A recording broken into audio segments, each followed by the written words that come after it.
Olá, turma, seja bem-vindo a mais uma aula de matemática. Na aula de hoje iremos trabalhar análise da atividade remota de matemática, questão 9 e questão 10. Cara estudante, você deverá utilizar seus conhecimentos para responder à pergunta abaixo, que trata de conteúdo de volume de paralelepípedos. Então, a questão 9, ela pede: determine a medida do volume de cada um dos seguintes paralelepípedos. Temos a figura 1, que na realidade a gente vai ter que analisar quem é o comprimento, quem é a largura e quem é a altura, né? Comprimento, largura e altura. Para a gente calcular o volume dessa primeira figura, é só multiplicar 8 vezes 3 vezes 3. A figura 2, a gente vai multiplicar 8 vezes 3 vezes 2. Por quê? Porque para a gente calcular o volume de qualquer paralelepípedo, que é o que a gente está pedindo aqui, que está sendo analisado, é só multiplicar o comprimento vezes a largura vezes a altura.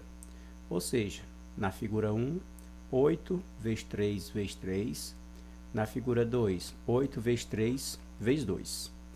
Respectivamente, os volumes das figuras espaciais, né, será igual a.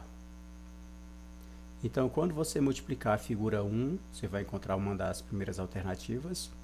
E quando você multiplicar o volume da figura 2, que são todos os valores, vai encontrar a segunda alternativa. A primeira vai ser em centímetros cúbicos e a segunda, dependendo da figura, ela pode ser ou em centímetro ou em decímetro, que já pode ir até eliminando algumas alternativas aqui, né?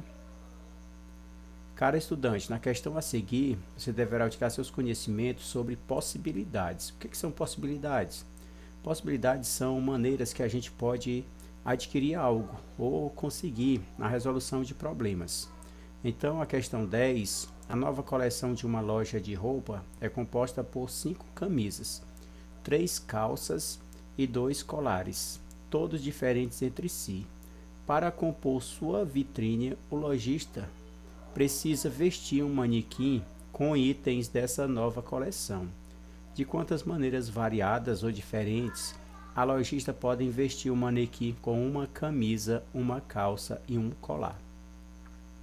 Então, para a gente resolver questões que envolvem possibilidades, é só multiplicar. Multiplicar a quantidade de camisa vezes a quantidade de calça vezes a quantidade de colares. No final, a gente vai ter as várias maneiras diferentes que a gente pode adquirir.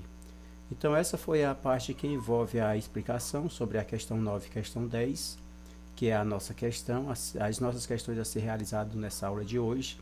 Espero que tenham contribuído e que possa, de uma maneira ou de outra, fazer com que você venha a resolver essas questões e me enviar. Agradeço a todos que já me enviaram. Peço que quem não enviou, por favor, envie, porque é importante para a gente ter acompanhamento. Preencha a frequência. Sempre na hora da aula, fique atento. Se o professor lhe chamar a fazer alguma análise, né, alguma pergunta, fique atento, porque é a estratégia que a gente está usando para saber se você está contribuindo nessas aulas ou não. E o importante de tudo é a parte que envolve o conhecimento. Então, essa foi a parte da análise da questão 9 e questão 10. Então, tenha uma boa aula. Qualquer dúvida, estaremos à disposição no horário da aula. E o sucesso é sua meta. Siga sempre em frente.